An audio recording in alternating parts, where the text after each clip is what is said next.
Good morning, SKN. I'm Andre Cunningham. And I am Cortensa Carty, and welcome to Good Morning SKN. I will start off the morning with a quote. You know, I love the quotes.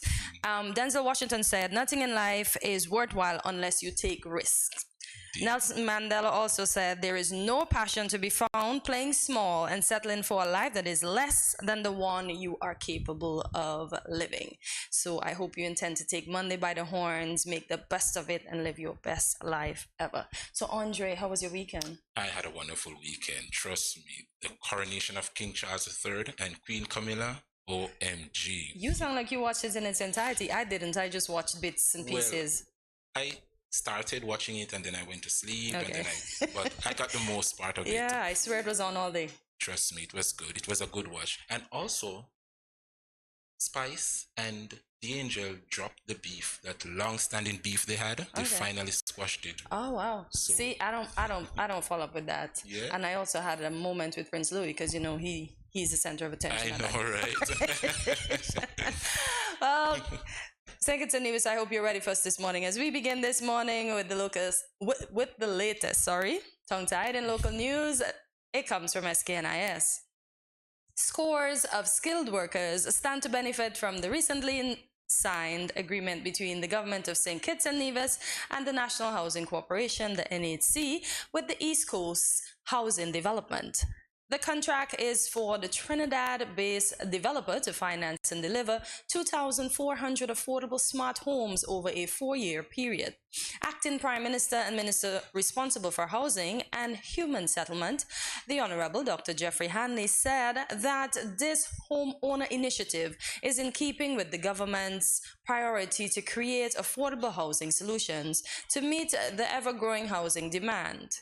He expressed pleasure with the tremendous opportunities for local employment. Acting Prime Minister Dr. Hanley stated in a recorded address to announce the new project, and quote, 99% of the workforce for the development will consist of local contractors, civil engineers, electricians, plumbers, carpenters, surveyors, draft persons, and other local skilled workers.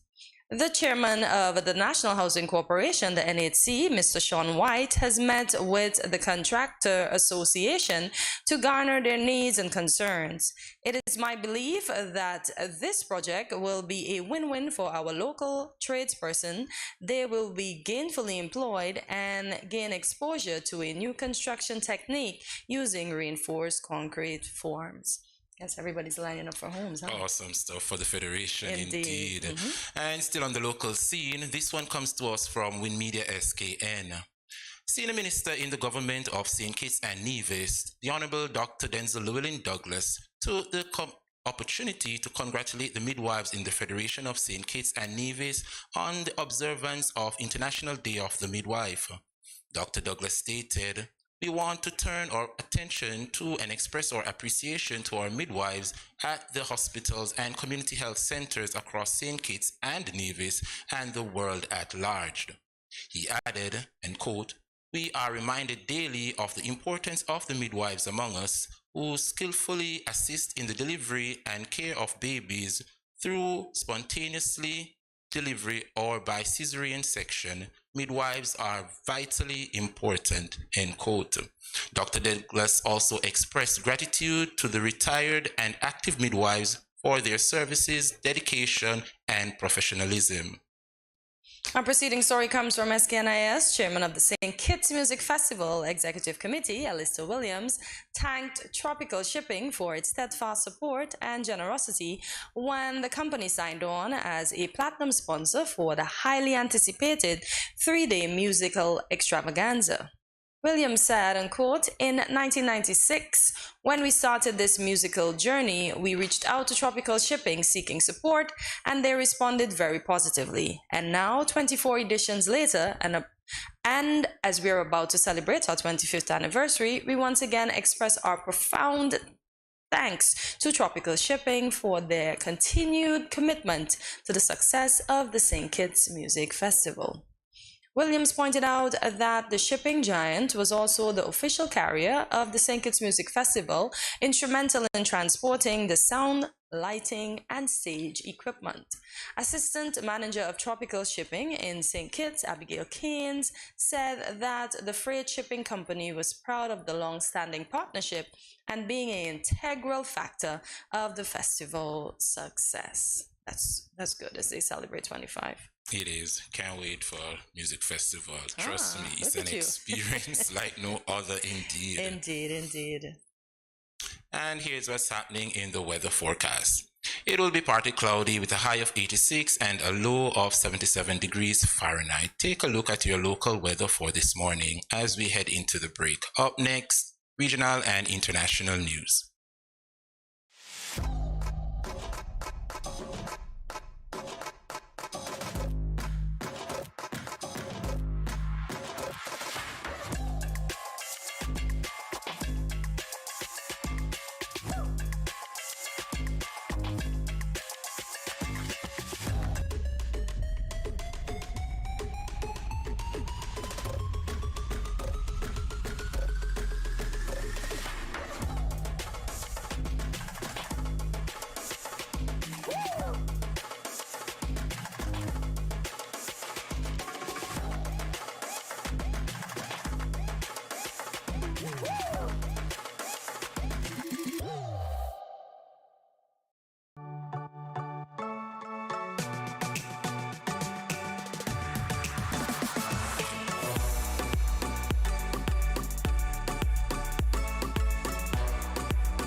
Yeah.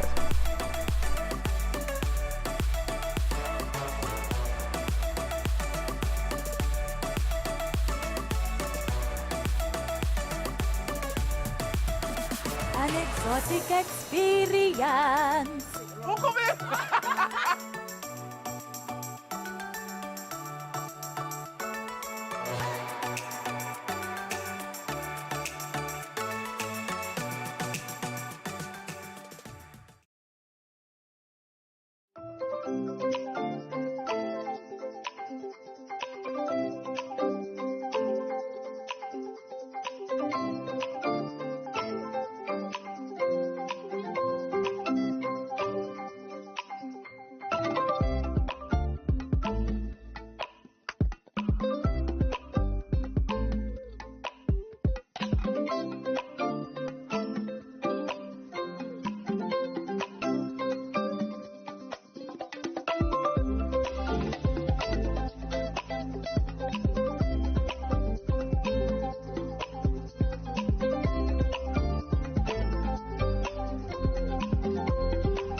Welcome back to Good Morning SKN. If you're just joining us, you're in time for regional news.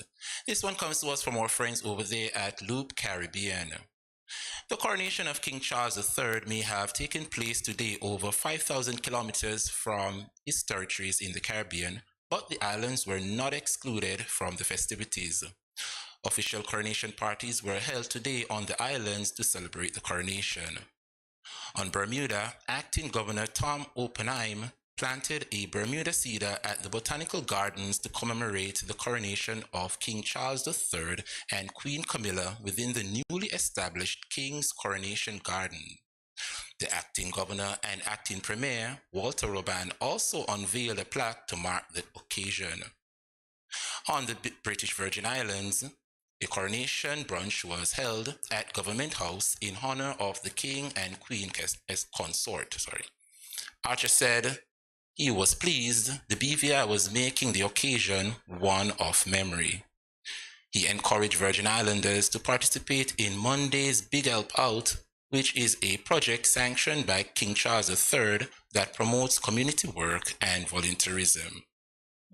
That's good. I know. That they celebrated, because I think both our Governor General and our Prime Minister was there to celebrate with, yes, with the they King were. and Queen.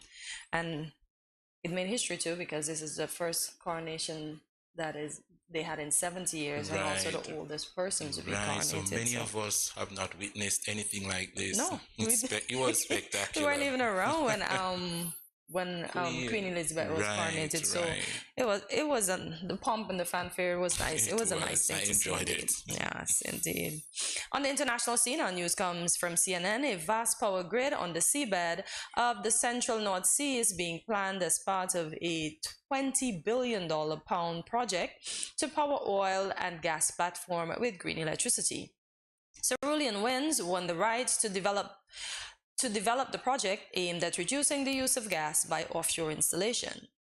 It aims to link more than 400 offshore turbines with the high voltage cables. The company says the plan will involve 10,000 jobs, many of which could be in the supply chain in Scotland, in hopes to have the infrastructure in place by 2028. Dan Jackson, chief executive of the developer, said Scotland was among the most investable countries in the world for a floating wind farm. His company has formed a consortium of partners with experience in the sector, including Nov, Siemens Gamesa, Siemens Energy, Demi, and Worley. Hundreds of turbines are due to be installed in the next 10 years in 20 sea areas included in the ScotWind round of developments. Some of them fixed to the seabed and some anchored to it with cables. So there you have it for the news on the local, regional, and international scene. Up next, we have Expressions with Dr. Whitman Brown. It is also World Red Cross Day, so we'll be having the Red Cross Society on later. We also have our connections where we connect with Kittians doing great things abroad with Patrick Walters, and so much more. So you have to stay tuned to find out what is happening here on Good Morning SKN this morning. Much more after this short break.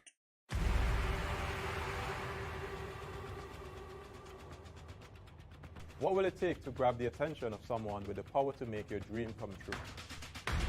7 hopeful entrepreneurs in search of the finances necessary to take their ideas to the next level. This is their lives, right? This is their business. 4 savvy business owners ready to make a pragmatic investment. You can't help people if you can't help yourself. First you make the dollar and you give the dollar. Why you take your business offline? I really feel that you need to do a little bit more research. Very knowledgeable. Super knowledgeable. You have a great idea and a great concept. I think you'd be snapped up by Disney. If you have a job someplace, it means that if something is not working, you can walk away. Who will invest? Let's do this. Let's do this. Thank you. And who will be sent home with nothing? I am your host, Kevin Hope.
No cash, no card, no problem. Dad, embrace the freedom.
Cheers.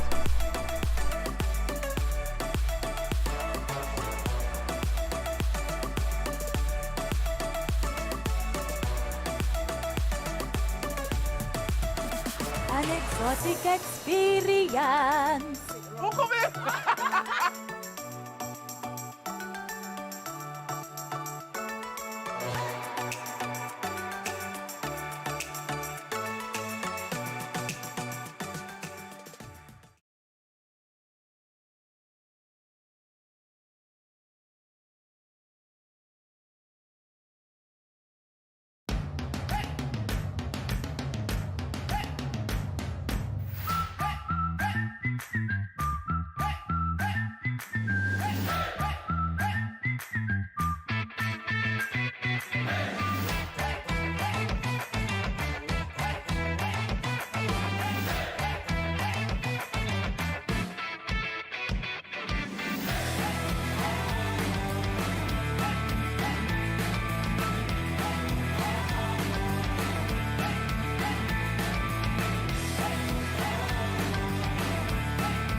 Up next, we have Dr. Whitman Brown.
No cash, no card, no problem. Jad, embrace the freedom.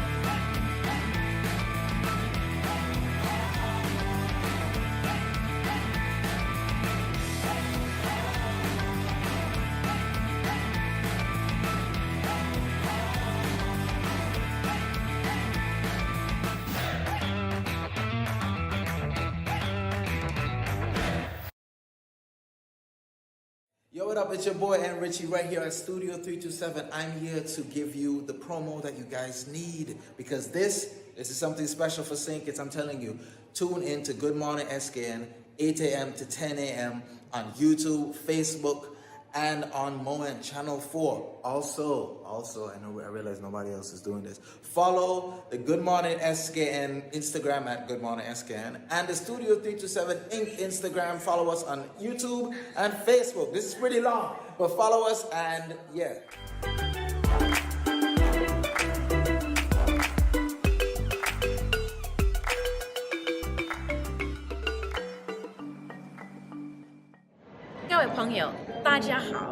Greetings, my lovely people. I'm Chantel, residing in Taiwan. 12 hours time difference. It's nighttime here. morning time in SK. I'm busy and on the go. However, I always manage to keep up to date with what's happening in SK. All thanks to Good Morning SKN. Good morning, SKN. Ciao, bango! Good morning, this is Carol from Lux Carnival, and I listen to Good Morning SKN.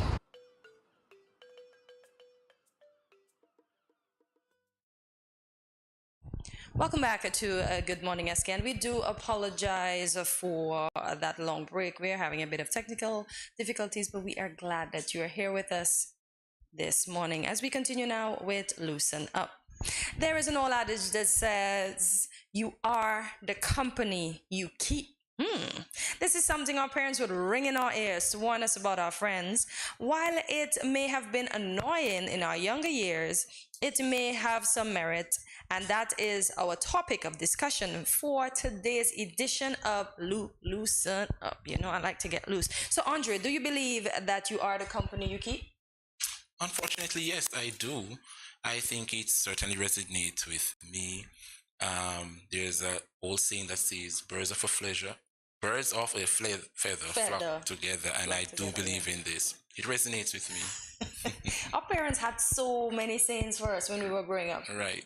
But it makes a lot of sense, because even if you are not the boisterous one in the group, but you are part of the group, you are going to be labeled as being in the group, regardless of you saying, but I didn't behave like that, I was just walking with them, or I was just sitting with them, but you were part of it. Right. So you will be labeled as part of that group. But do you think it's a fair statement, though? It is fair in a sense, as I just mentioned. You're sitting there. Right. So once you're there, you're going to be painted red too, because everybody there is red, so you're going to be painted. Correct. But as I said, even though you may not be as loud as them, or you may not be as obnoxious as them to others, once you're seen with the company, you're in problems. You're in problems. Labeled. So the discussion point says, the people that you associate yourself with are a reflection of your own character as much as they are a reflection of themselves. Indeed. So you see? Indeed. You can't hang with bad crowd. Your friends energizes you negatively or positively. Yep. It depends, because if they want to tell off somebody, and then you have to be part of it, then you have to throw in your 2 cents, even if you say, yes, what you say. Right. Because you're expected to. I've been placed in situations where I have friends, right? And say, for example, we're having a drink. I don't really drink a lot. But just because you're with a particular person who does, I mean, they officially label you as, you know? Like so, that. I mean, I truly believe that this statement resonates with many of us, as much as you are not, but it does. Because I'm gonna go on the political scene for a minute, right? Okay. Let's say you're just walking with the march, but you don't even have on a shirt to say that you are representing. Right. But then they're gonna say, oh, but I see you in a label, man. Yes. And they're ready for you. But I mean, I was just marching. It's for workers. You don't have to affiliate me with what is happening there. Right. But you are definitely known by the company you keep, indeed. I agree. Indeed. Have you ever been with a group of friends that your mom warned you about, and you continue to hang with them, and you eventually got lashes for that group of friends? Several times. Me too. Who haven't? I thought I was the only person. Story of my life, yes. Mom said keep away, you better keep away. I know. Because, I swear, the persons of back then, I don't want to say of old, because I don't want them to say I'm aging them, but they complained you for no reason. Sometimes you're just there, you're doing absolutely nothing, but they just complain you just for no reason. You're just at the wrong place at the wrong time. Oh gosh, for no reason. Right. Wow. Well, according to WebMD, the friends you keep can enrich your life. So how can they enrich your life? First, they can increase your sense of belonging and purpose. Do we have friends like that, though? Increases your sense of belonging and purpose. Of course. I think we all have those kind of persons in our circle. Yes, we do. But you see, some of us stick to our circle and we don't look at the some of the persons of old. They can teach us something. So I think sometimes we have to widen our horizons and not stick with just whom we know. Right, because wisdom begets wisdom. That's true. So That's you go and gain some wisdom, so then you can share some wisdom with your younger crowd from Indeed. the older folks. Yep. The next one says, boost your happiness and reduce your stress. Once we're on good vibes. Once you're on good vibes, Yeah. I agree. Because if you come with your stress and you're trying to get me to fight somebody, That's negative. no. Are you trying to get me to dislike somebody because you dislike them? Why Right. should I? Why? I mean, I have had experiences where because I am friends with someone and because my other friends are not the friends with that individual, we have a big falling out because of it. And I don't think it's fair. It's not. It is definitely not fair at all. Why should we have to choose sides? That's how society perceives it to be. Just like how I can meet, well, my friends say, oh, don't bother with my Andre, no. Yeah. It's a bag of confusion. Yeah. And so soon I reach Andre, like, because I already think he's a bag of confusion. I already believe, I know that he's a bag of confusion without getting to know him. And when you find out who that person is, it's a total different experience. How you like that? Yep. To see that somebody was peddling you down the wrong road. Exactly. Sometimes it's wise to get to know that individual for your own self. Yep. You said it. You said it. Being around good friends improve your self-confidence and self-worth. I agree with that. I often wonder why is it dependent on persons to improve our self-confidence and self-worth?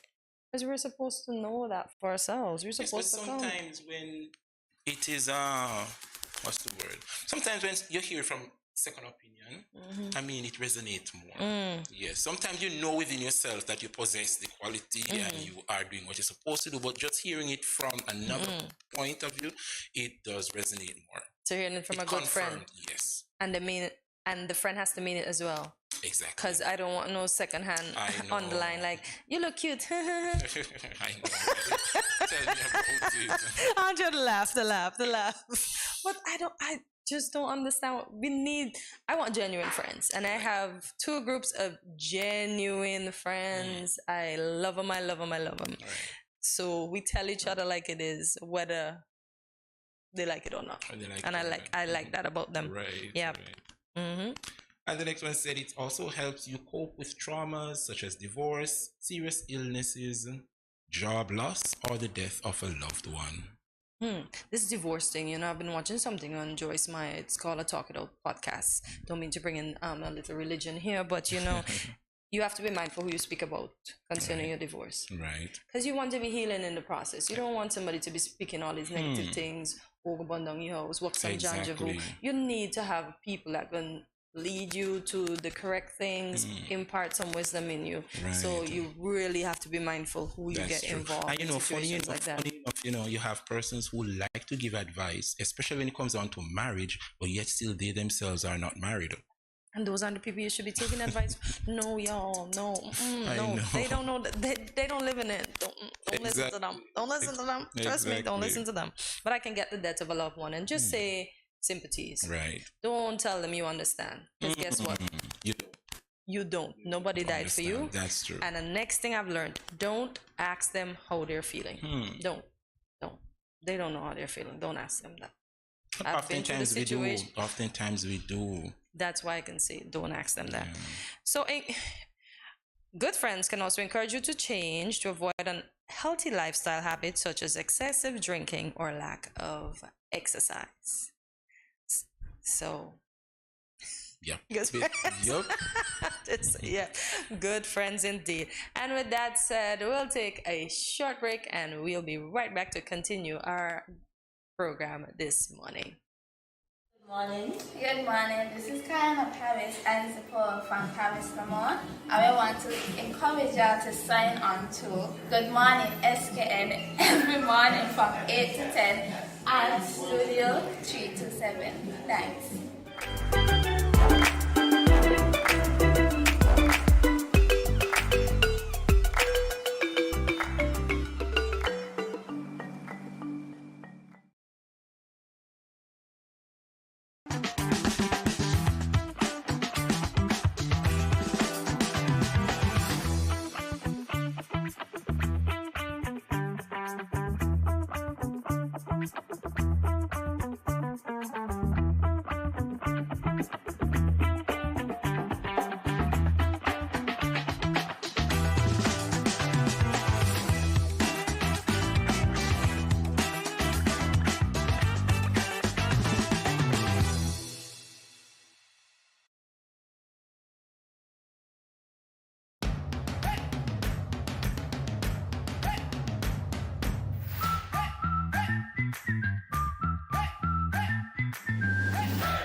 No cash, no card, no problem. Dad, embrace the freedom.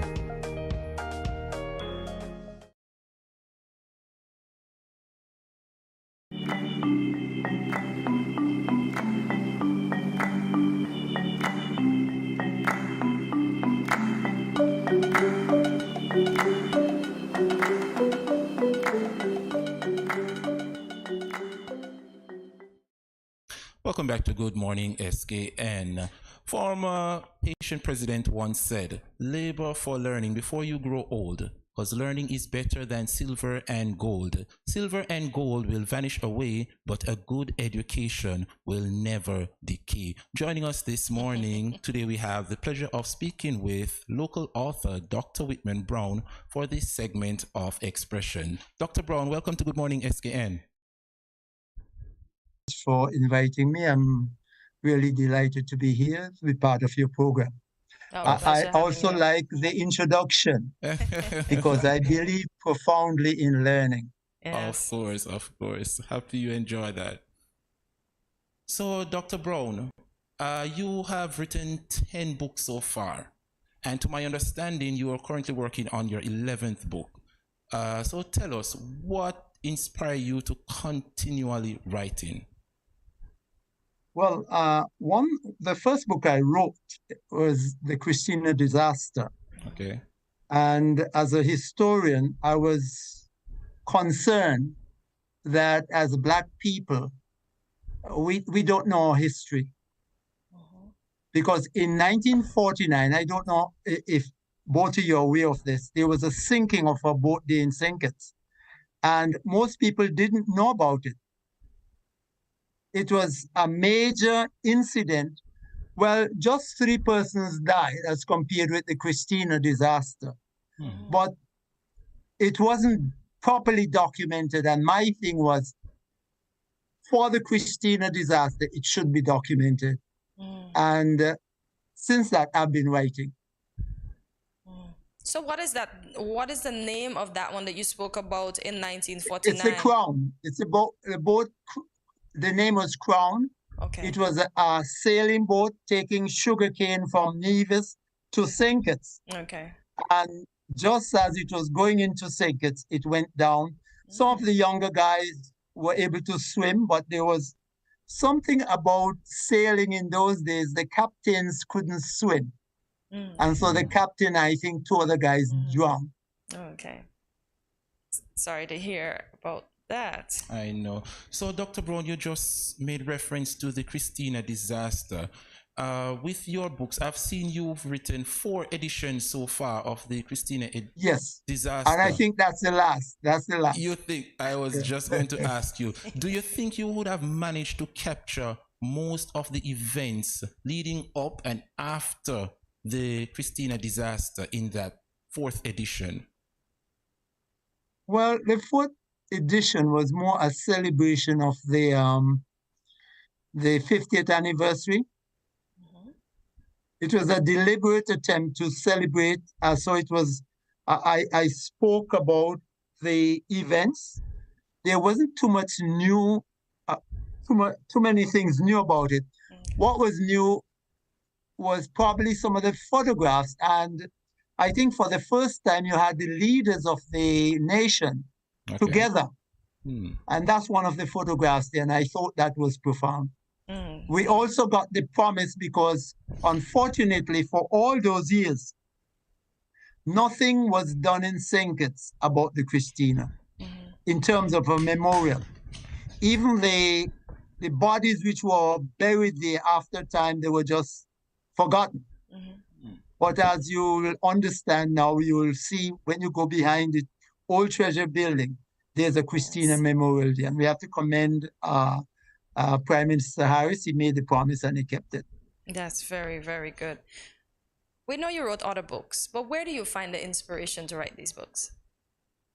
Well, as I said, I'm committed to history. I'm committed to Caribbean history. I've been offered money here in the Virgin Islands to write books, fiction books, but I'm not really interested in fiction books. I'm interested in writing aspects of our history. I've written about the Christina. I've written about the politics of St. Kitts Nevis, because that's an important aspect of our history. How did our islands become independent? That was a long, somewhat tragic story, but it's there. And I thought it should be documented, so I've written that. And I like to write history. There's a doctor here in the Virgin Islands. We've met over the years, but I've heard very good things about him. He's 90-something years now, and I got to him. We became friends.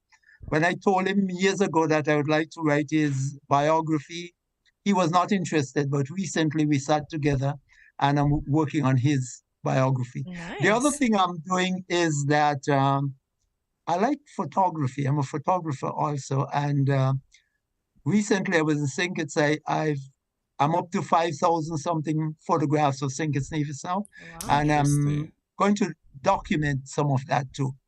I'm now sitting and writing, because that too is history. Sure when you is. go into the mountains and you see what's happening there. And while I was there a few weeks ago, I went up to the cave with Mr. Michael Blake. Okay. And I was there before, but I'd lost the photographs. So I went to retake because I want to do something on that. It's a very important aspect of our history. That's the cave in Monkey Hill, right? Not Monkey Hill. It's up what do you call it? Above Bastille, not all the way to Monkey Hill. Okay. We have plenty caves here. Yeah. So is the cave to do with a lawyer, Stevens? Okay. Okay.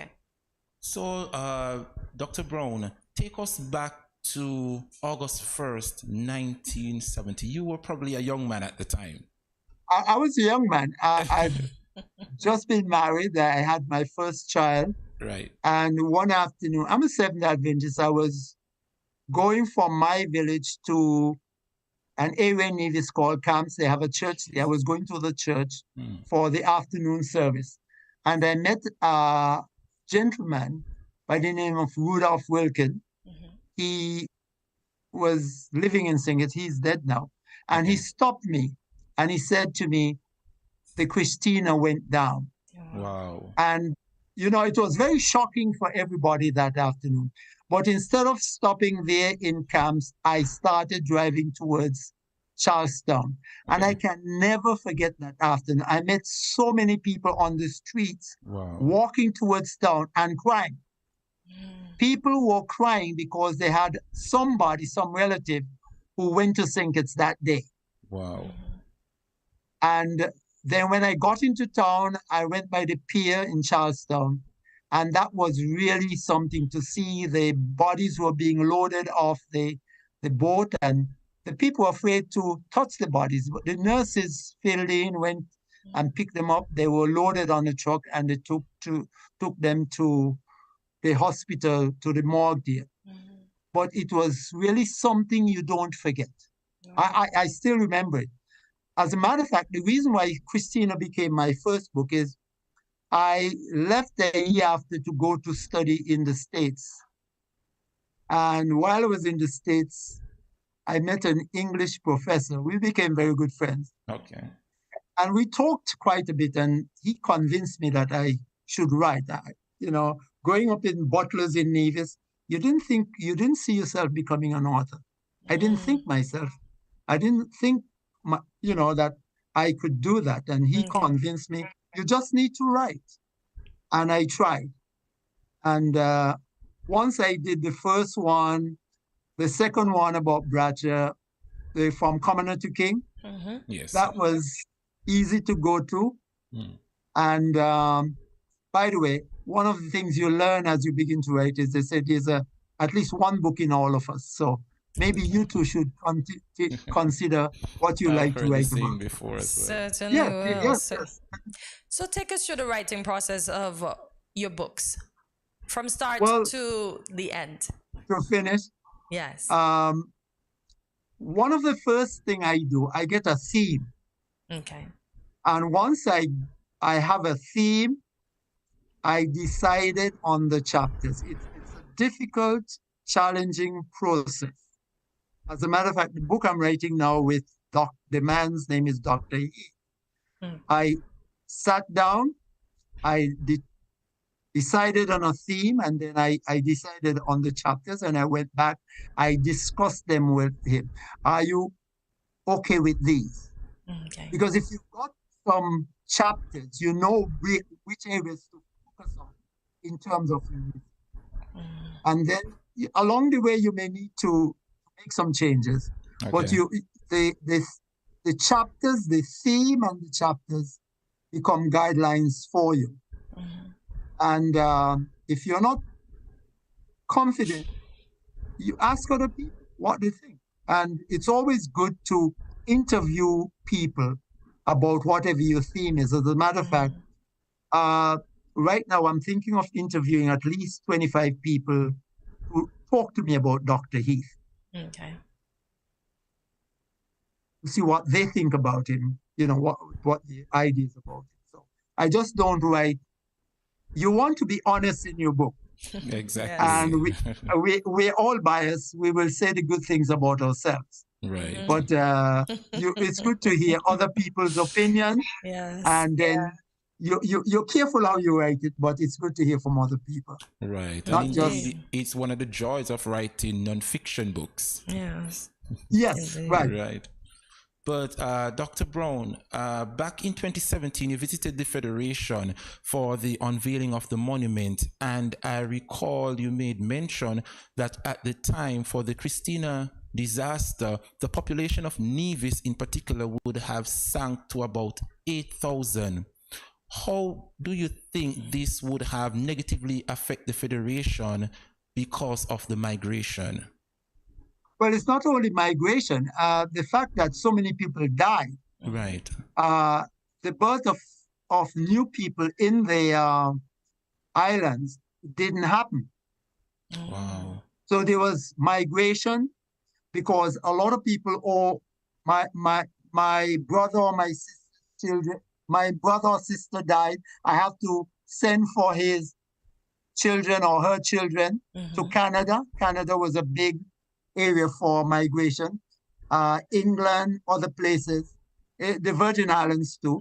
And then some people, the death of a place like St. Kitts, the death of over 200, almost 250 people, that's a big number. It is. And that does impact your birth rate and your repopulation of the islands. Indeed. So that was a factor that those years there. You can think of the last years. Right. The fact that those people weren't there, and because some of them were children. One woman was there, I think she had 3 children with her. And those children, she survived, but she remembered the children. One was in her arm, the children being just smothered by the water. Wow. She ended up outside, and eventually somebody was able to help her so that she survived. But it was a harrowing experience that afternoon, very harrowing. Wow. Empathies to all the families that had to deal with that. Yes, it was. I mean, I still see pictures of, there was this man who came to the hospital in Nevis where the morgue was to pick up the body of his wife. And he had a coffin on his head. I've never seen that before. Wow. A man walking with a coffin on his head in St. Kitts Nevis. I've never seen that before. Wow. Then there was a woman whose daughter was working in St. Kitts, and she was coming home that afternoon to spend the August weekend with her. And the daughter died. She was a nurse. And that woman never caught herself again. She lived for another 28 years. And one of the things I did in terms of writing the other books was to stay in touch with people who lost, either they lost a child or another relative or something like that, including the children who who lost their parents. I stayed in touch with them, and I'm still in touch with some of them. And it was something to see that woman, how she faded. Eventually, she became blind. And a daughter who lived fairly close to her didn't know her mother was blind. Wow. She was able to cover it. Wow. Oh wow, that's a lot. It was really one of the things that bothered me though is that I've written 4 books about the Christina, and there are people in the schools, young people who don't know anything about the Christina, and that bothered me. That's true. I didn't do this for money. I didn't make any lot of money. People may think, oh yeah, he wrote 4 books because he made a lot. No, that's not the case. So how do you think they can use the books that you would have written to educate this generation and future generations on the disaster of the Christina, the 4 editions that you would have written? Okay. The first thing was to say, be careful as you travel this year. Because we've traveled this year all the years. I've been traveling to Singers. I mean, it has been the situation. We traveled to Singers for that.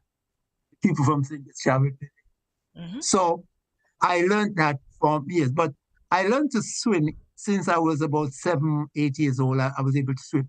But that afternoon, many people drowned because they couldn't swim. Yes, that's true. One of the best swimmers on that boat that afternoon who swam, and everything he had with him that afternoon in his hands, he swam to the shore with them. Oh, wow. He became one of my swimmers because I organized a team because I said, look, we have to show the people of St. Kitts Nevis that swimming is not something impossible. Yes. So in 1976, 6 years after the Christina, I organized a team of people and we swam the channel. Oh, nice.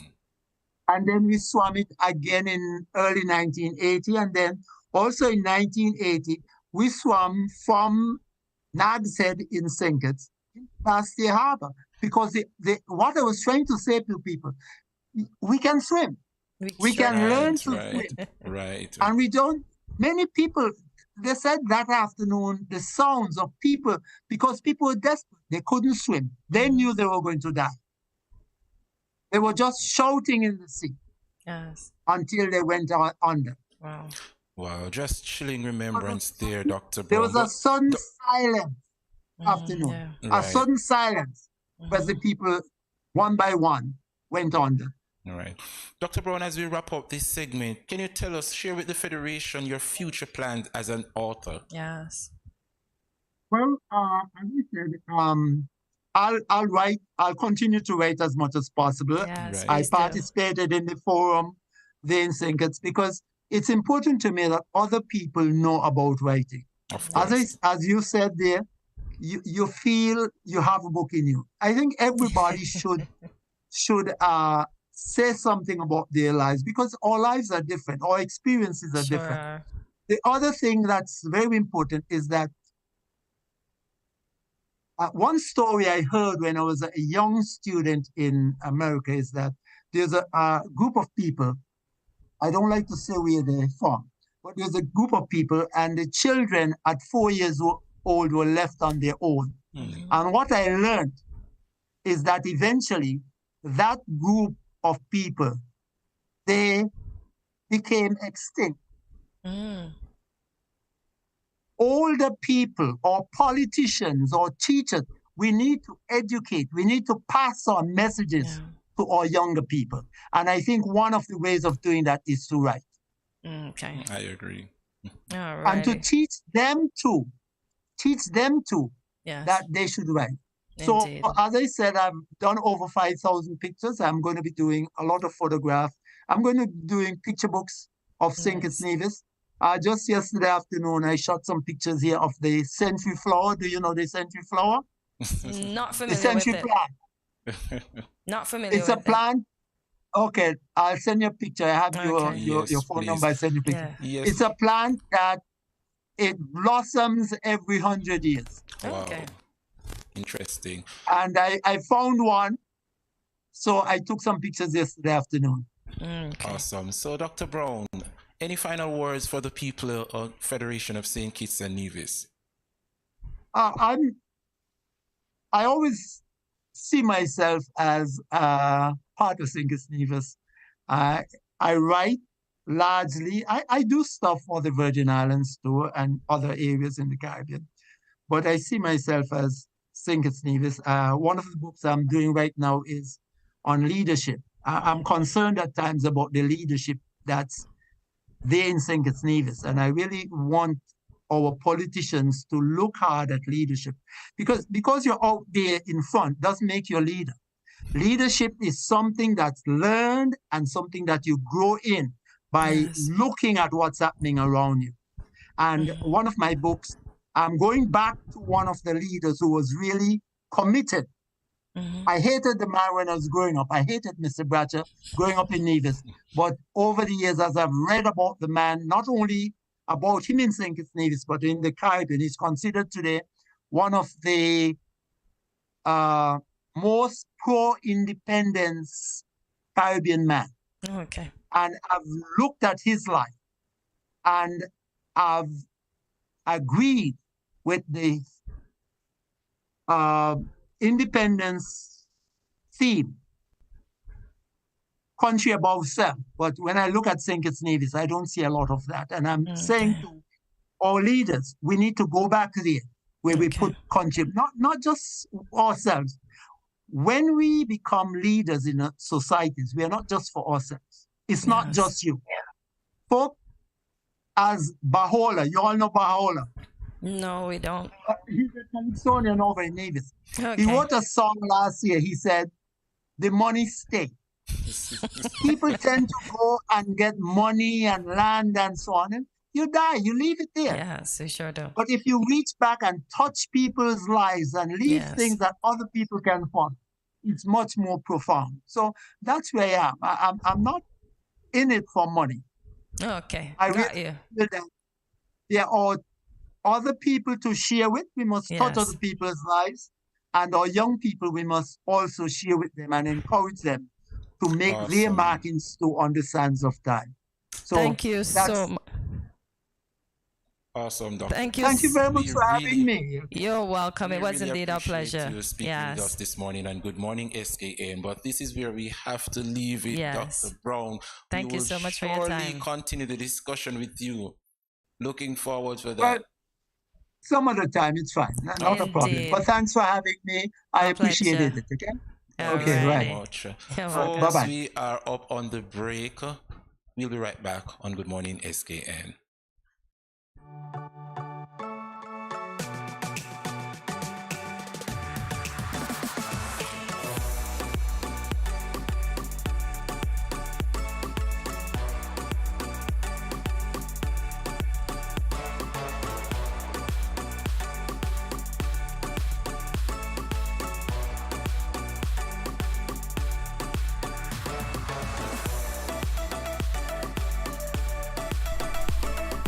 Cheers.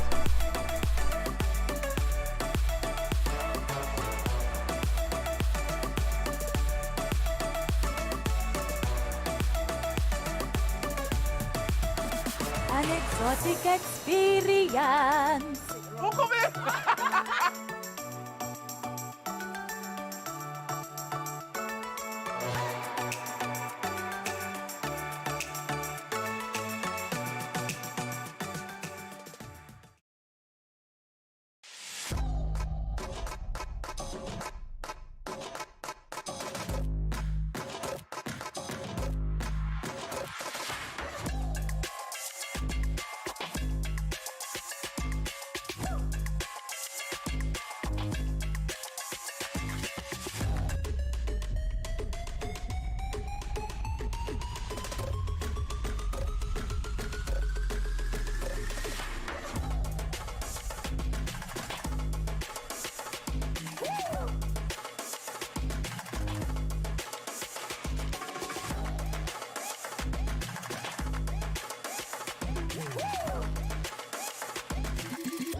no cash, no card, no problem. Dad, embrace the freedom.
No cash, no card, no problem. Dad, embrace the freedom.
Yo, what up? It's your boy and Richie right here at Studio 327. I'm here to give you the promo that you guys need because this is something special for St. Kitts. I'm telling you, tune in to Good Morning SKN, 8 a.m. to 10 a.m. on YouTube, Facebook, and on Moen Channel 4. Also, I realize nobody else is doing this. Follow the Good Morning SKN Instagram at Good Morning SKN and the Studio 327 Inc. Instagram. Follow us on YouTube and Facebook. This is pretty long, But follow us and yeah.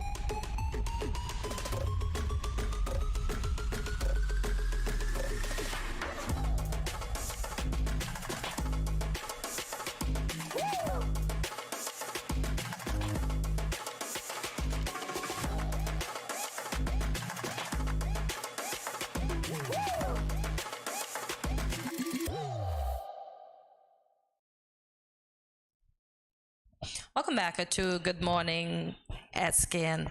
It is World Red Cross Day. This day is celebrated yearly on May 8th, and it's a time to celebrate the spirit of humanitarianism and recognize the individuals who make a difference in their communities. Joining us in studio to recognize the day is Mr. Trevor Seaton, Disaster Coordinator of the St. Kitts Red Cross Branch. And joining us virtually, you have Roxanne Brooks, Vice President of the Nevis Red Cross Branch, and Chris Clark, Youth Director. Good morning, lady and gentlemen, and welcome to Good Morning SKN, and happy Red Cross Day to you all. Good morning. Thank you. Good morning. Thank you so much. Good morning to you. Happy y'all could join us for Good Morning SKN. Indeed. Mr. Seaton, we'll start with you. What is the significance and origin of Red Cross Day? Okay, World Red Crescent Day is, as we said, celebrated on the 8th of May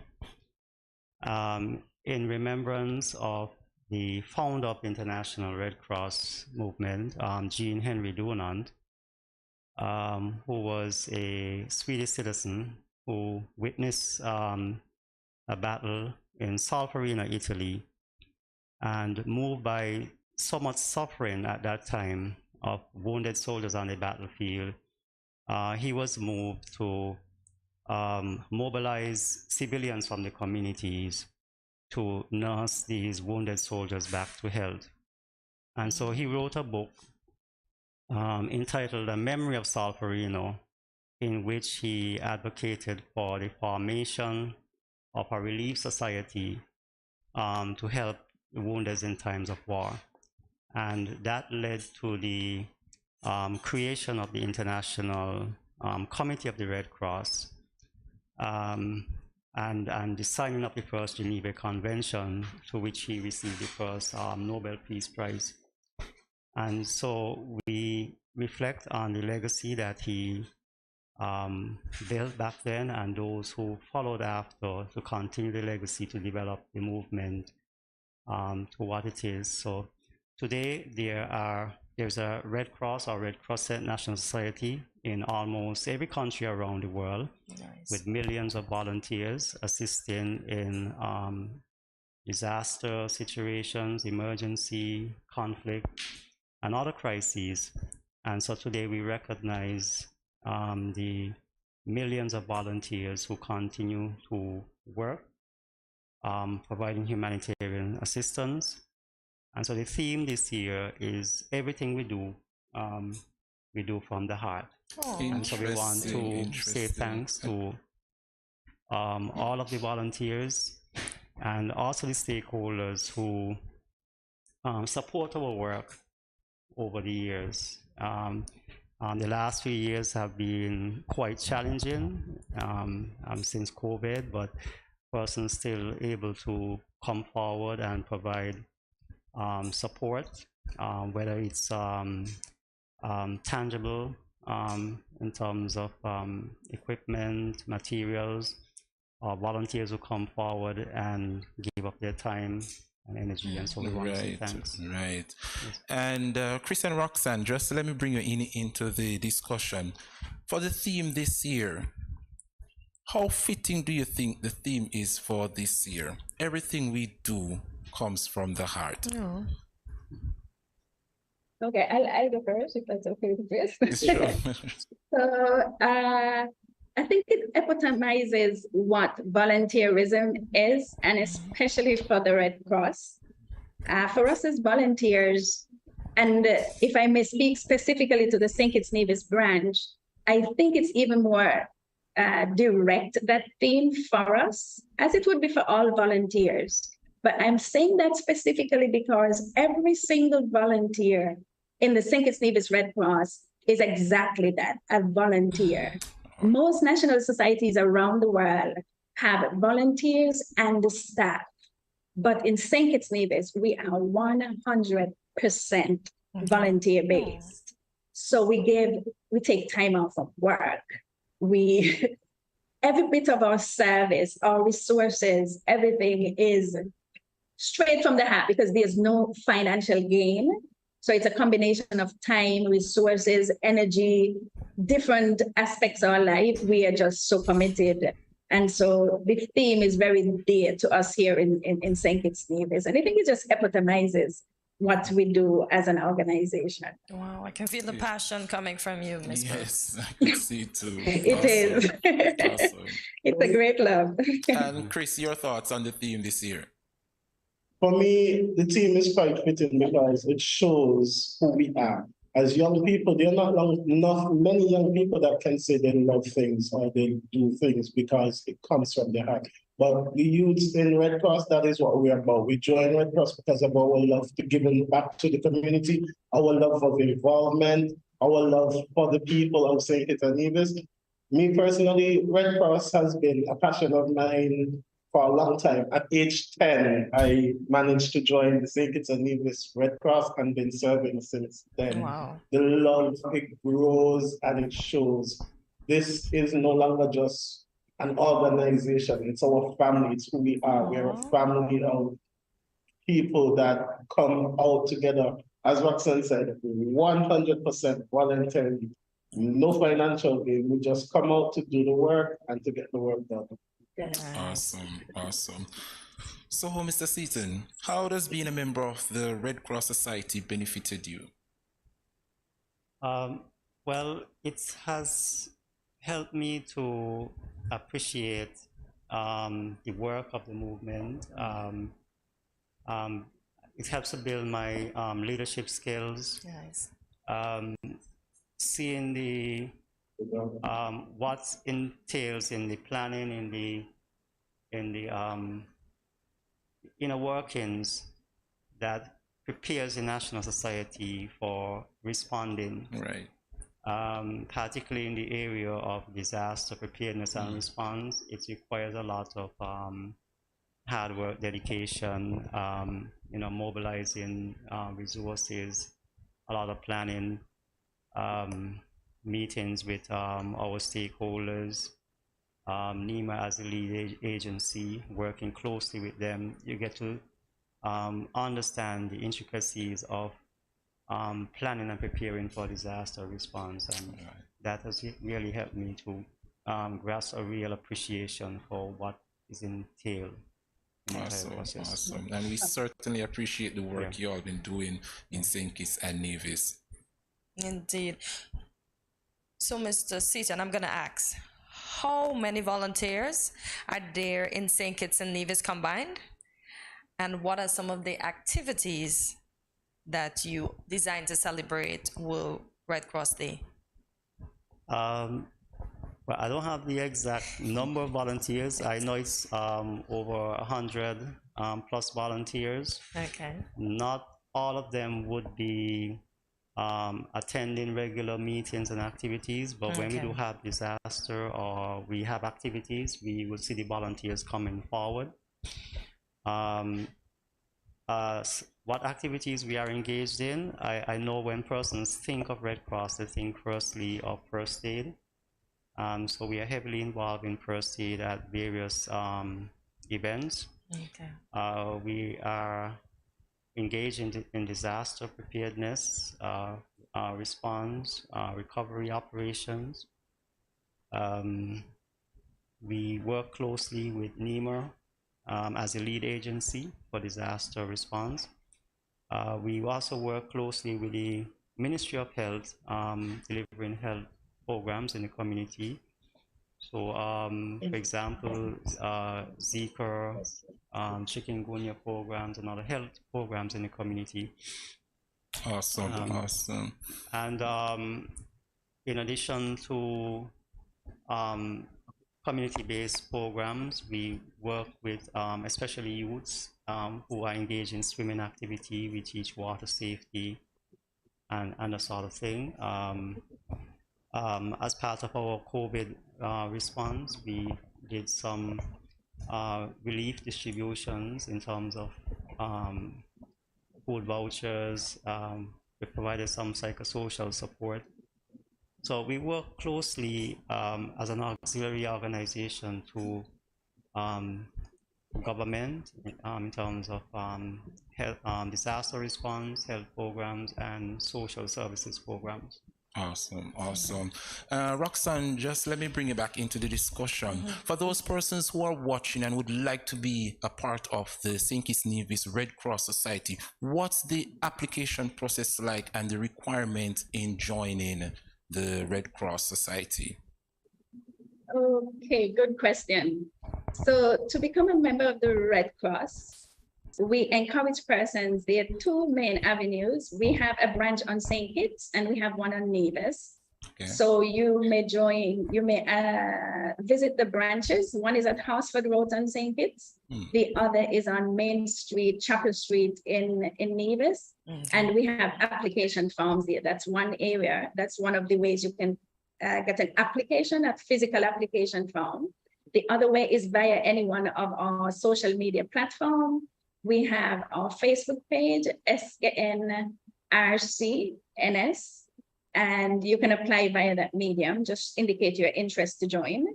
And we have an Instagram page and a Twitter as well. So persons can indicate their interest that way. And at any of our varying activities or wherever you see a Red Cross member, very often once we are out in activity, we are always logoed. We always represent the movement by having our shirts on. So you can, persons can approach us at any time, give us their name, and then we would follow up. And then there's a induction through the Red Cross. So there are some mandatory programs that persons will be required to do.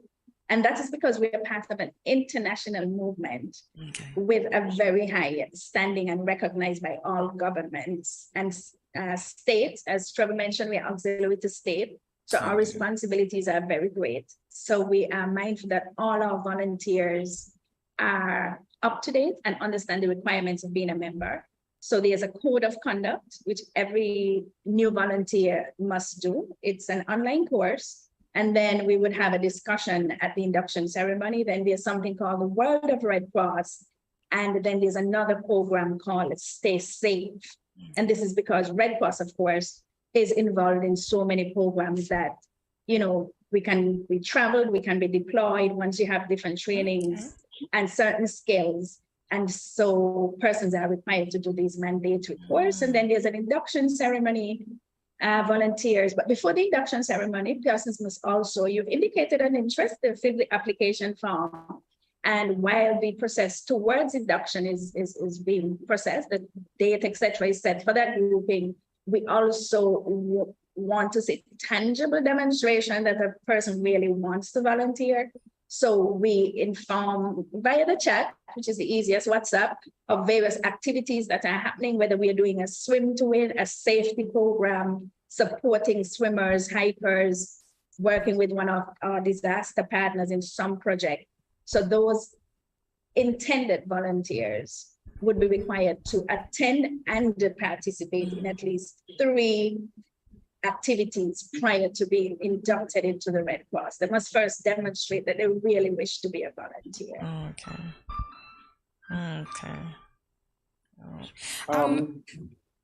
I realize that only Miss Brooks and Mr. Seaton is wearing a vest. Is there a requirement to wear the vest, or is it that Mr. Clark didn't wear his vest today? I did not wear my vest today because I chose to wear one of our shirts because this is one of my favorite shirts. Roxanne was talking about our social media, so I'm just letting everyone know. For Instagram, it's SKN_Red Cross, and for Twitter, it's SKNRC Society. Okay, I have a question for you guys. I know the Red Cross Society started, well, they celebrated yesterday in church. Is it the same thing that Nevis did? And what are you doing in Nevis today to observe Red Cross Day? Okay, good question. Unfortunately, we in Nevis did not go to church yesterday, but we did celebrate with St. Kitts.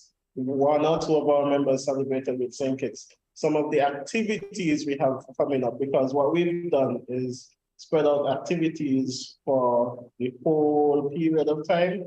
We're having the youths do a youth-led activity, which we would start off today with the youths talking about our 7 fundamental principles of Red Cross.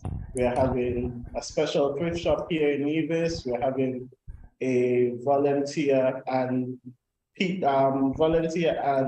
island-wide educational service on Friday in the square, where we inform persons about Red Cross. We display some of our skills and what we do. And we got lots of stuff coming. Look out for us. So we just have to look out. So we can't get any more information anymore. We're begging. I could give you a little more information, a little more teaser. One thing we are big on, for example, the youths. We in Red Cross believe in climate change. So this week, the youth will be partaking in a special recycling initiative for Red Cross, which is all geared towards youths in recycling and climate change, but celebrating World Red Cross Day. Oh, lovely. Mr. Seaton, what are you doing here in St. Kitts? What activities? Well, as you rightly said, we had the church service on Sunday. And I think later this week, there's supposed to be an activity at Independence Square where we would be trying to recruit new volunteers. Okay. And of course, the groups continue to be engaged in sporting activities throughout this week. And I think there's another sporting event next week. Today, we have a first aid CPR program going on. And so those are part of our regular ongoing activities. Awesome, awesome. And finally, Mr. Seaton, what opportunities are there for young persons who may have that passion for service and want to join the Red Cross? Young people are very, they're into technology, and so we welcome volunteers with that kind of skill set. Right. They can use their skills to service our various platforms, to create videos. We're looking for persons who can do video shots, do editing, so we can promote our work more often. We have persons on the Nevis branch doing a very good job of collecting a lot of our activities and trying to promote the society a lot more, so people could be more aware of what we do. In addition to that, though, some persons have built careers out of the skills that they would have learned. Sorry about that. They would have, some persons went on to become EMTs, nurses, doctors.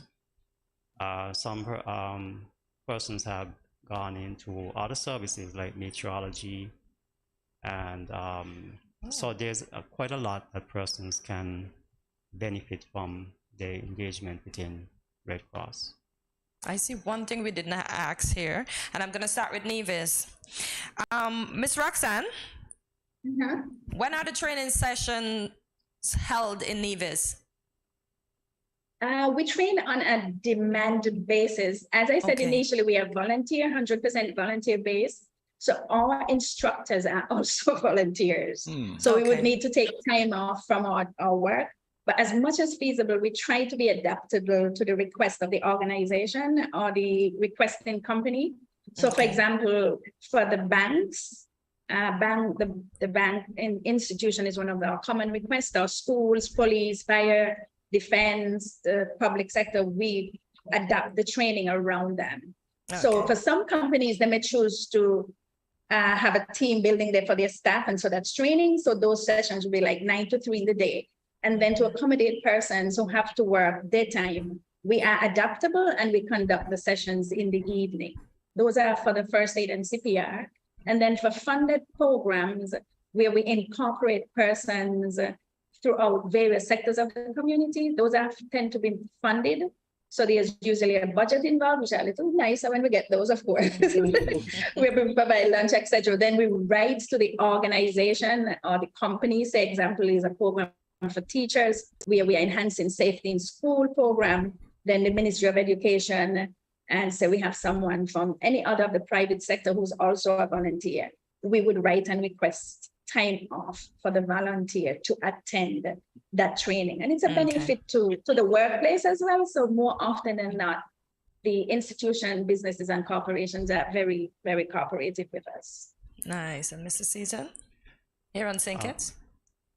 Well, similar first aid training programs we provide, as Roxanne said, persons will indicate their preference. So we do in-week training sessions, sometimes at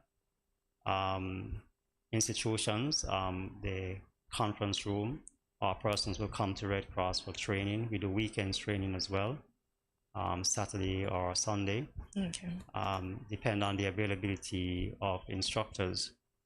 One of the things that Roxanne probably should have mentioned as well, a new program that we have introduced is the emergency medical response training for first responders, that is law enforcement, fire rescue, persons who are generally the first responders at emergency scene. It's a level just below the EMT level. So far on the Nevis end, they were able to implement that type of training.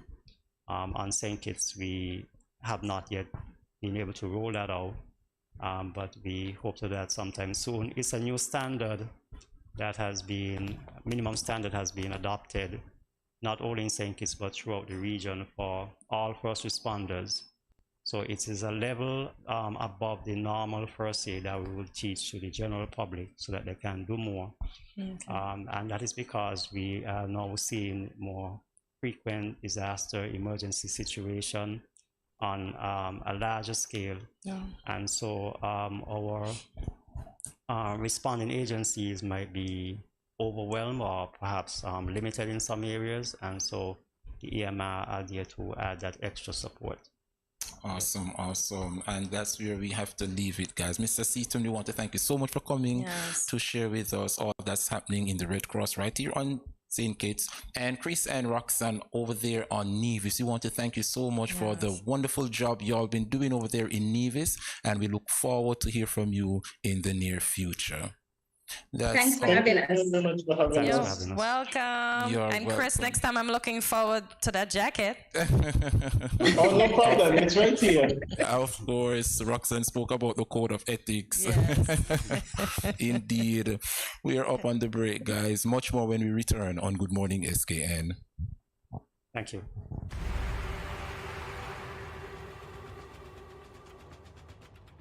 What will it take to grab the attention of someone with the power to make your dream come true? 7 hopeful entrepreneurs in search of the finances necessary to take their ideas to the next level. This is their lives, right? This is their business. 4 savvy business owners ready to make a pragmatic investment. You can't help people if you can't help yourself. First, you make the dollar and you give the dollar.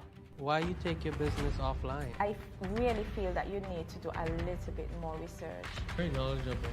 Super knowledgeable. You have a great idea and a great concept. I think you'd be snapped up by Disney. If you have a job someplace, it means that if something is not working, you can walk away. Who will invest? Let's do this. Let's do this. Thank you.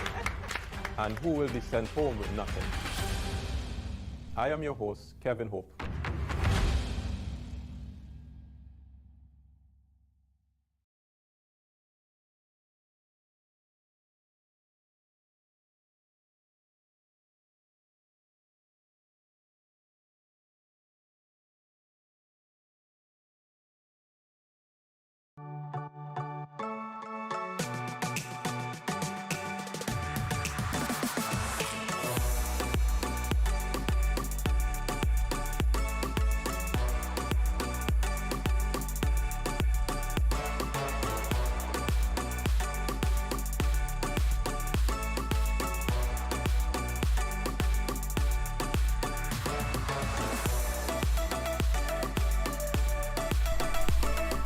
Cheers.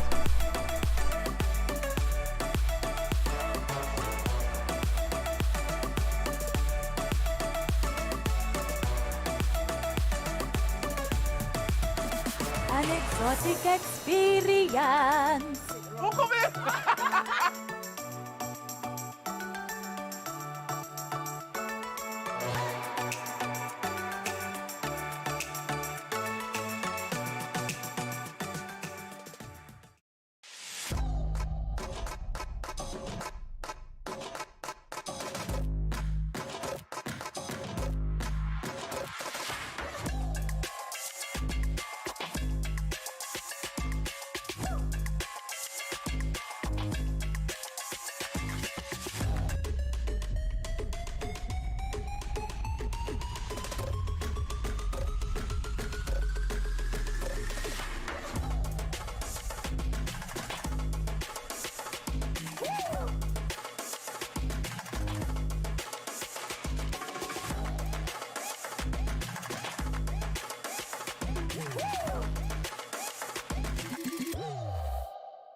No cash, no card, no problem. Dad, embrace the freedom.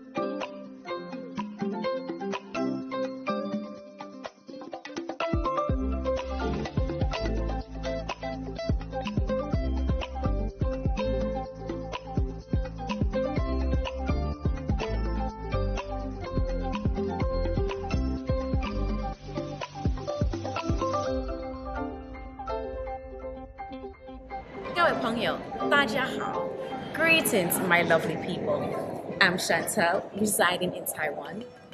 12 hours time difference. It's nighttime here, morning time in SK. I'm busy and on the go. However, I always manage to keep up to date with what's happening in SK. All thanks to Good Morning SKN. Good morning SKN. Ciao, bango!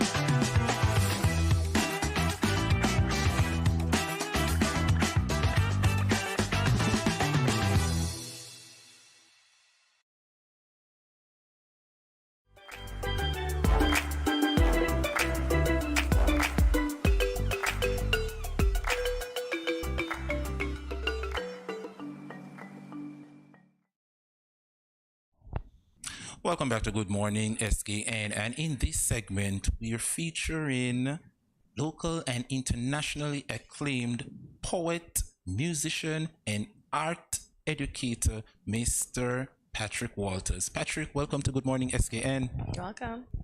Good morning. Thank you for having me. Our pleasure. So Patrick, Tell us, how does growing up on the island of St. Kitts and Nevis contributed to who you are today? Well, I would say growing up in St. Kitts and Nevis contributed heavily to who I am today. Apart from the fact that, you know, you get your cultural cues and social upbringing from your surroundings and your environment, I think I developed a sense of patriotism towards St. Kitts and Nevis that I still hold with me today. And a lot of what I do is based around the idea of providing sustainability for young people, which is something that I'm very passionate about.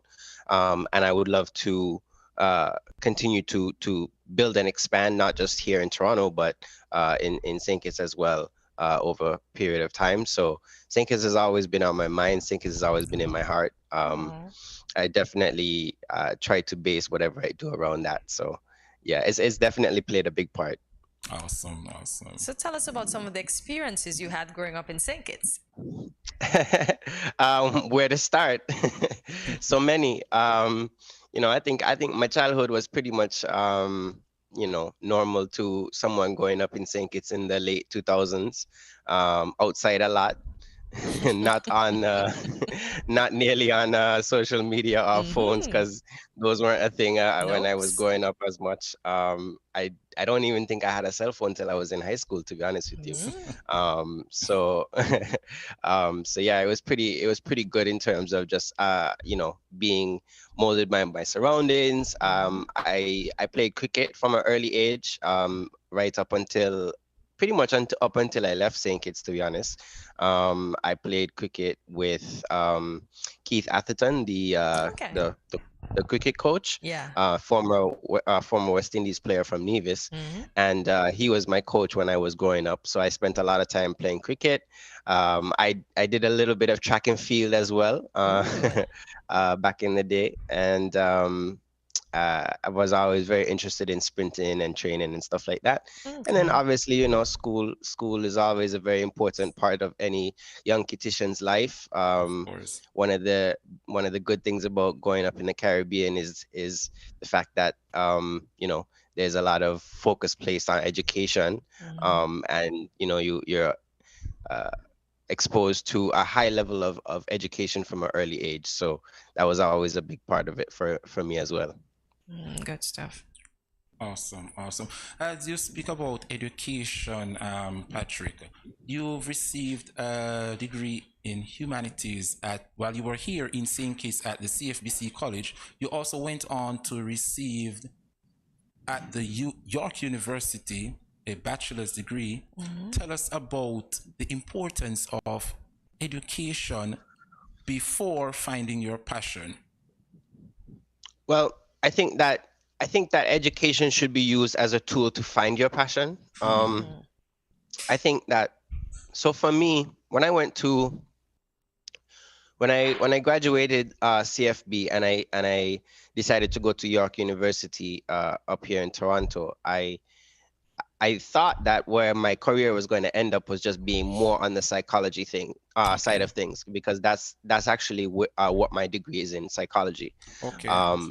So when I started out in York University doing psychology, what I realized is that the thing that excites me about education and the thing that excites me about psychology in particular is the ability to help people and work through them, whatever they may be going through in the moment.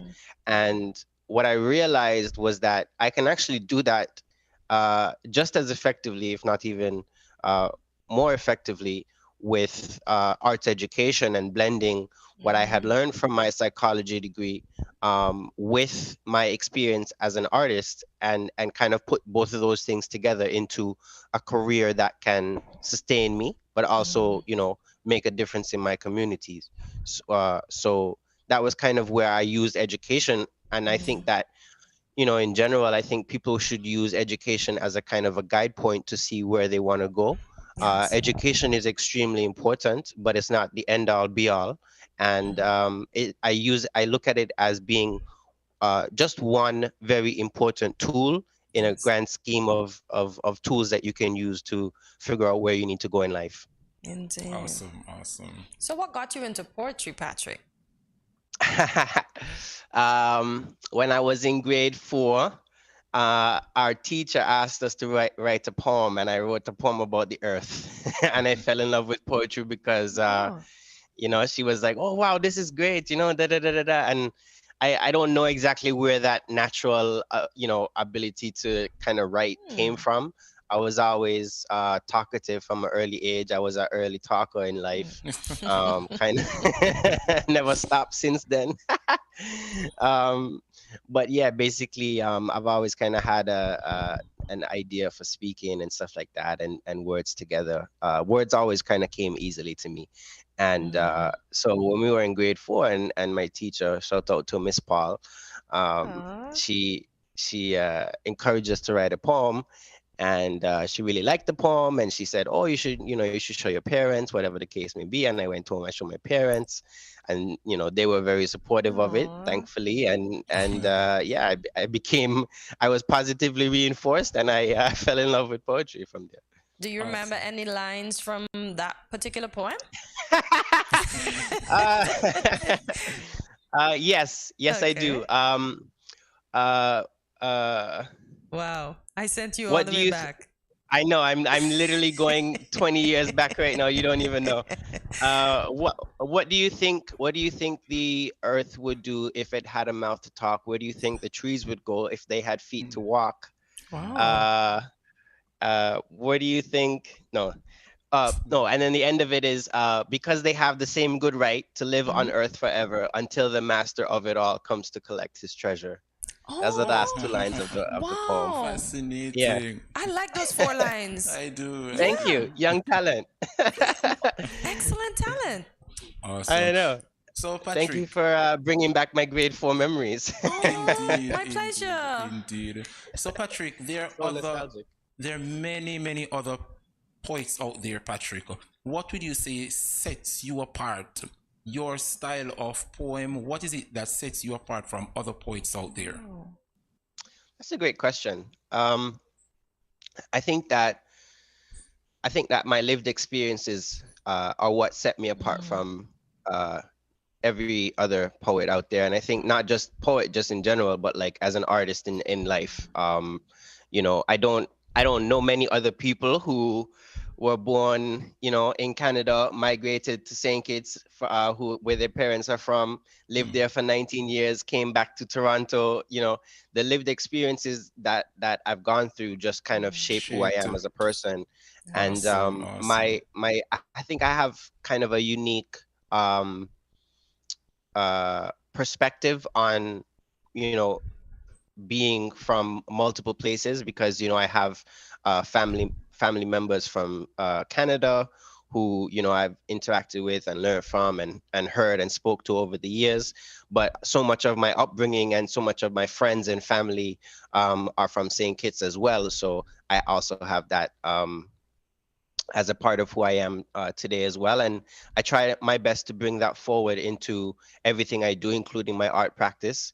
And a lot of the stories and a lot of the imageries and ideas that I use and I employ in my poetry has a certain level of duality to it, because I'm focused on life as a Kittitian, but also, life here living in Toronto as well. Indeed. And hold that point for us, Patrick. We're up on the break. When we return right here on Good Morning SKN, Patrick share with us his inspiration behind his debut album, The Offshore Account, and what propelled him for his second account, Human Nature. Stay with us. Much more when we return on Good Morning SKN.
Welcome back to Good Morning SKN as we continue our engaging conversation with Patrick Walters, local poet. Well, he's local because he has ties here, but he's not here. He is in Canada. So, Patrick, you mentioned your profession. You are a psychologist. I also see that you use the psychology to help young persons. You also said that your work is a constant reminder. Our work is a constant reminder to us to never give up on our own hopes and dreams, even in the face of harsh realities of the world we live in. What did you mean when you made this statement? Well, first, one little small correction. Technically, I'm not a psychologist. I have a degree in psychology. Oh, my okay. career is as an arts educator. Oh, arts educator. So Okay. yeah. So Thanks I for the use my correction. experience. No problem at all. Okay. And to answer your question, I think that it's funny because, especially with the rise of social media and the rise of all of these various outlets, I think people have been discouraged more and more these days in terms of sharing the things that they go through, that they struggle with, because there's such an idea that everything has to be perfect and everyone is doing everything perfectly all the time. We never get to see it as someone making a mistake or someone who is struggling. And I think a lot of what I think is interesting about the human experience is the struggle that we all deal with on a day-to-day basis, whether that may be with mental health or whether that may be, your car broke down and you don't have enough money to fix it.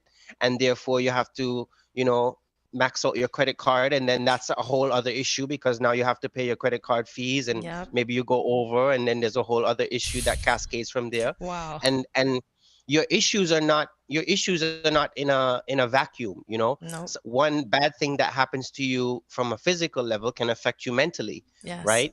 And all of a sudden you may experience a series of a situation where you're feeling a lot of anxiety or stress. And it's important to have outlets when you're going through those things. It's important to have outlets to express yourself.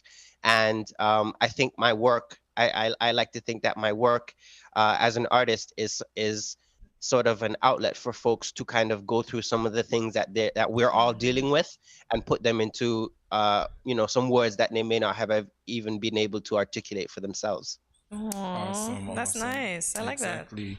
And Patrick, I am going to quote you from one of my favorite pieces that you wrote entitled Exhale. And this one comes from the album The Offshore Account. And you stated, positive news is the new elephant in the room. I'd assume we would focus more on the good things.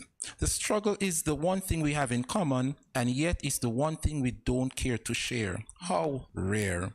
Tell me, Patrick, what inspired those lines? I like that. The reality of the world that we live in. The fact that, like I was saying to you just now, with social media and everything, folks are so discouraged from sharing their true selves, and authenticity is at an all-time high. I think folks are, I think there's an idea that, if I present something to other people that may seem as though I'm not the best or struggling with something, it makes me less as a human being.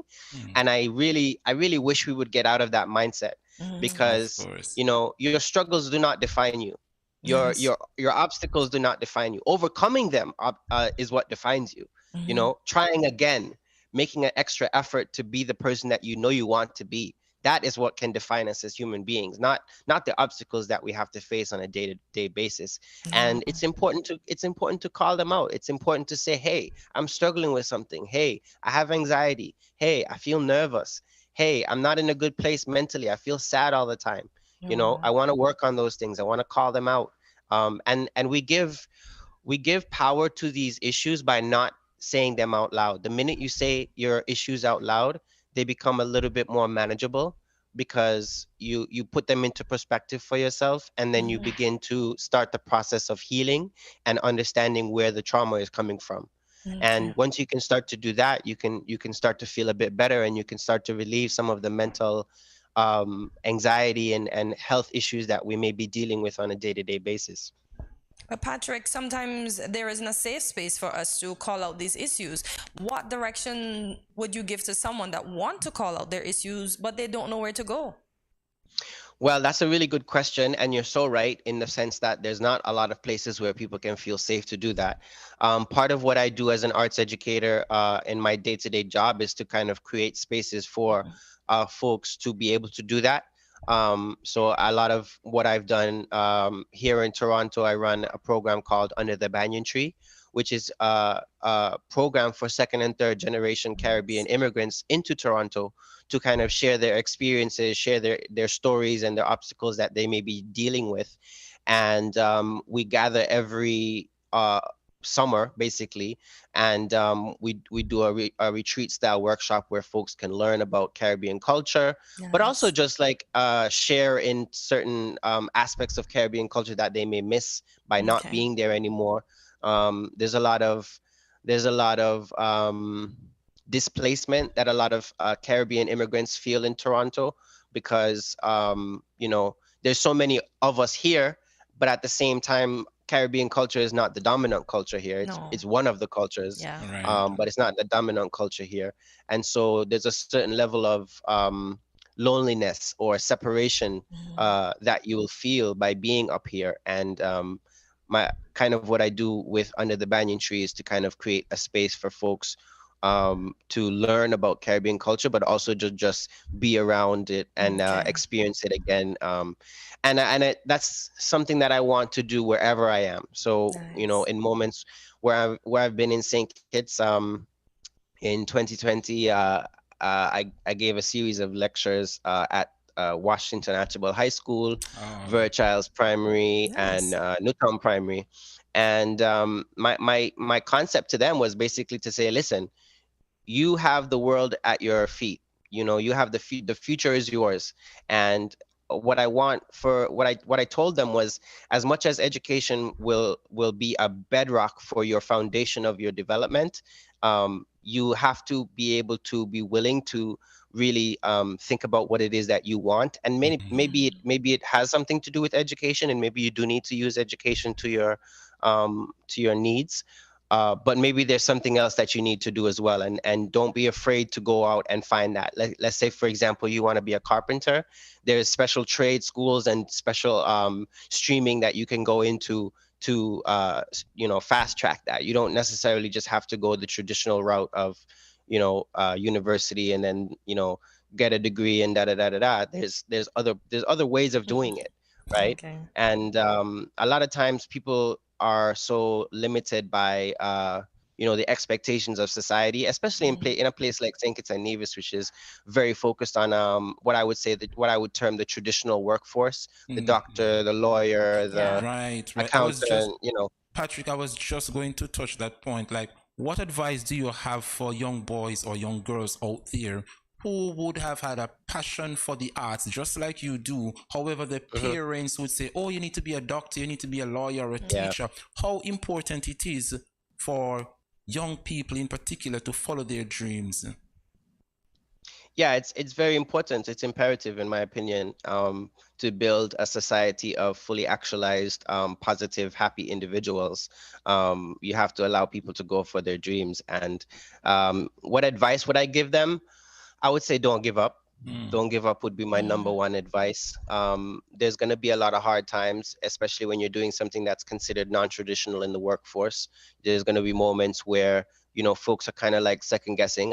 There's been plenty of times in my life or in my career where folks haven't, even family members or even close friends or loved ones just don't understand what it is I'm doing, and they're like, okay, so how are you making a living? And I'm like, well, there's this and this and this, and you try to explain it to them, and you kind of, that look when people kind of pretend to look like they're understanding what you're saying, but they're not really understanding what you're saying. Indeed. So there was a lot of that, and that can be discouraging at times, but don't give up. Keep going for your dreams, keep looking for different outlets to to succeed. And then my second piece of advice would be just go for it. Whatever you can do, whether it's an open mic or whether it's a little show here on the side one of your friends is putting on, or whether it's just you posting on social media, trying to gain your following on social media, like just go for it. Don't hesitate, because the biggest step that you can ever take in terms of being successful is the first step.